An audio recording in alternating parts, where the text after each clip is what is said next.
Hey guys, this is German with Audio Spring Music, and in this video we're going to talk about 5 practical tips every beginning songwriter should know.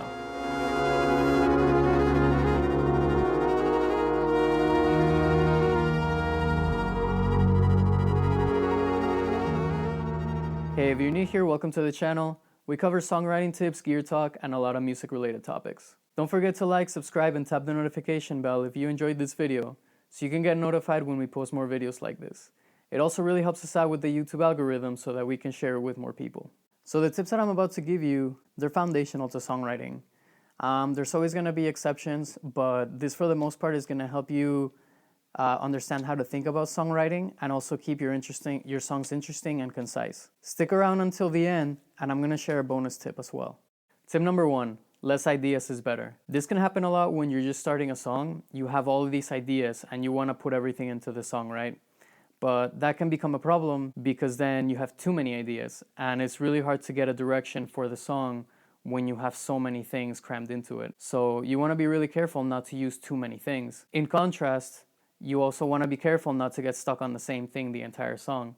This happens a lot with some songwriters. Sometimes they'll find something that sounds really great. It sounds great with their voice, it's got the effects, everything that they like, but then the song just continues on that path and it never really changes. That can be a problem because then you're gonna lose your audience and the song becomes boring because it's just the same thing over and over again. So you wanna be careful not to also get stuck on one thing. You really only need 2 or 3 good ideas to start off with. That's what I personally like to do, and I honestly suggest that everybody starting out start with just 2 or 3 ideas, because that way you can assign 1 idea to be the verse, 1 idea to be the chorus, and 1 idea to be the bridge, and it's so much easier to get a direction for your song. This also helps fix the problem of having a song that sounds like many songs crammed into one. So remember, you want to start out just with 2 or 3 ideas and build up from there.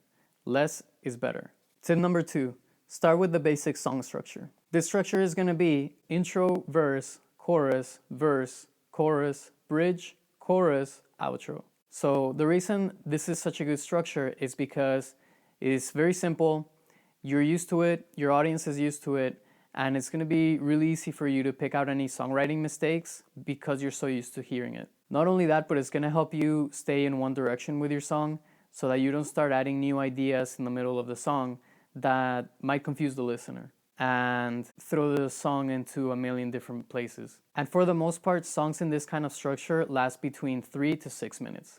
Tip number 3 is going to be contrast makes the song interesting. So there's a lot of things that you can contrast in your song.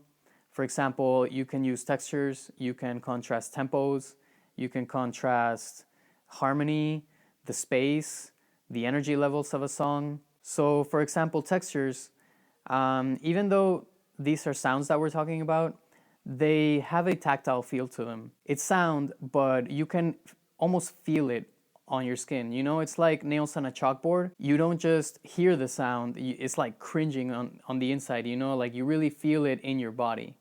Well, textures has that quality to it, so you want to make sure that you're paying attention to the textures that you have in your song and how you're contrasting either the textures from one section to another or from one instrument to another. For example, you can have a synthesizer that has a very grainy quality to it, and it can almost sound like Velcro, right, with a pitch. And just by hearing it, you have like a feeling.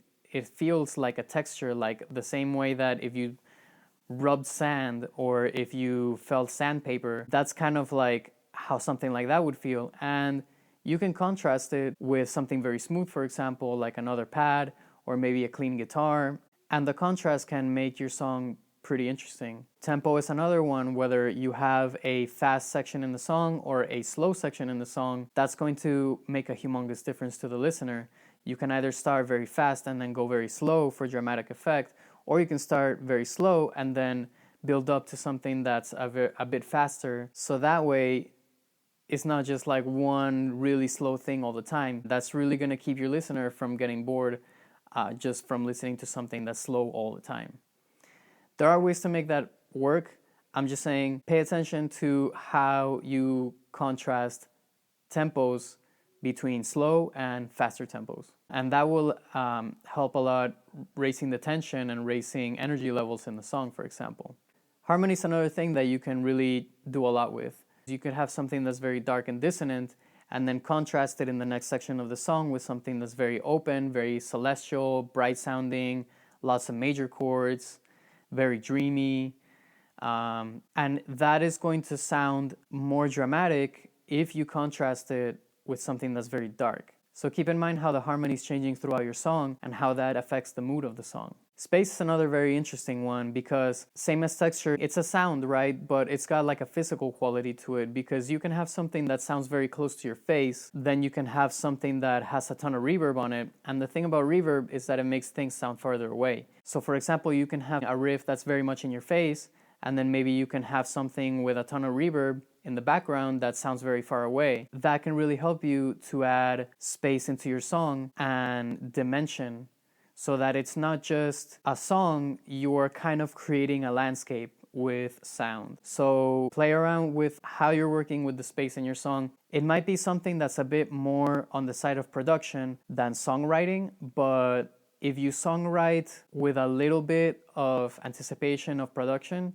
it can really help you out later on when you're actually producing the song, especially if you write anything that's got anything ambient in it. So keep that in mind. Also keep in mind energy levels, because all of these things, they're gonna affect the energy levels in the song, and you wanna make sure that your song doesn't stay on one energy level the entire time, because it's gonna make it very monotone. Always keep in mind, what is the energy level in this section of the song?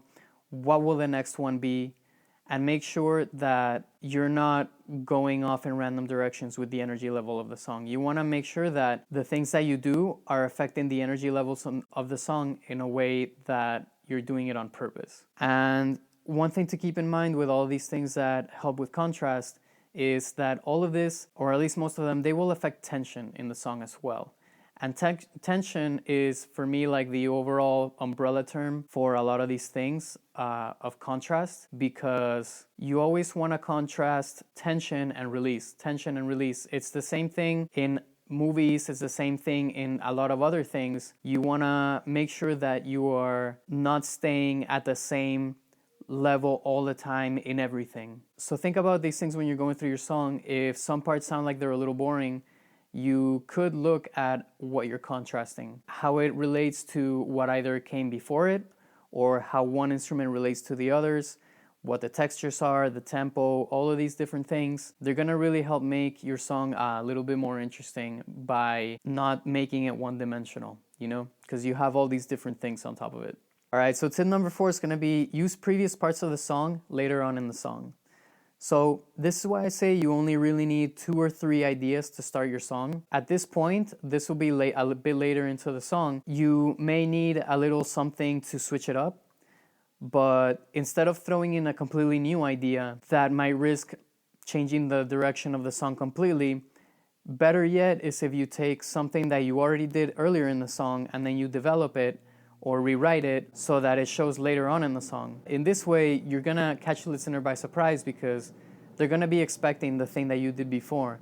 But if you switch it up just a little bit, it's gonna be something that's familiar and at the same time new. So this can be a really effective way of avoiding adding riffs that don't add anything to the song. So we're finally at tip number 5, and that is that rhythm makes it catchy. So rhythm is very unique because it's a very visceral part of music. I would say that rhythm is people listening to music with their body, because rhythm is what makes people want to move. And because rhythm can make people want to move, it helps your song stick in their mind a lot more easily, because they're not just using their ear, they're using their entire body. And by engaging so many things at once, it makes it more memorable. So you want to make sure that at some point throughout your songwriting, you stop and you go back and you analyze the bass and the drums especially, and make sure that things are not too stiff. Also, you might want to take a look at guitars, keyboards, vocals, and you want to make sure that the instruments are complementing each other. You don't want to have a rhythm on the drums and the bass and then have the guitar doing something that sounds totally random and disconnected. That's completely gonna throw away the groove of the song. So the rhythmic drivers, in a general sense, and for most types of music, are gonna be the drums and the bass. There are other instruments like the guitar, keyboards, vocals. They're also very linked with rhythm, but the drivers most of the time are going to be the drums and the bass. So you want to make sure that at some point during your songwriting, you stop and you start analyzing what the drums and the bass are doing to make sure that things are not too stiff and that they're flowing. You also want to make sure that any other instrument that is playing on top of them is doing things that help complement the groove. Even if it's not something that where the groove is like the main thing, you want to make sure that things are not clashing. So rhythm is going to be very important. You want to make sure that at some point you go back and you analyze it. That's really going to help your song stick in people's minds and make your music more memorable. All right, guys, congratulations if you made it this far into the video. This is going to be the bonus tip. So this is going to be trading space. And I actually really love this tip. This is going to really help you simplify your life when you're writing music, because trading space is giving the spotlight to different instruments throughout the song. If you write a song that is, let's say, guitar driven, and you never give the spotlight to your other instruments, then that puts an awful lot of pressure on the guitar to always be interesting and to carry the entire song. Same thing goes for vocals. If you take pop, for example, pop is a very vocal driven song. The pressure is on the singer to make it interesting. However, when you're trading space, that's really going to help you out. Not only is it going to give the opportunity to your other band members to shine, but it's really going to help to keep the song interesting and to give it movement, so that the listener isn't always listening to one thing. So don't forget about trading space as you are evaluating all of your songwriting. I would say that trading space is something you want to look at after you have a basic skeleton for your song. That's also why I left it till the end. I think you should leave it until the end of your songwriting as well. So make sure that you look back on what you've written and see how you're trading space in the song. So that's it for this video. These tips are going to help fast forward your songwriting and help keep your songs interesting and concise. If you found this information valuable, consider liking, subscribing, and tapping the notification bell so you can receive notifications when we post more videos like this. It also really helps us out with the YouTube algorithm so that we can reach more people. Lastly, don't forget to check out last week's video, linked in the description, where we discussed a few habits that are really going to help you become more creative during your songwriting. Thank you for watching. We'll catch you in the next one.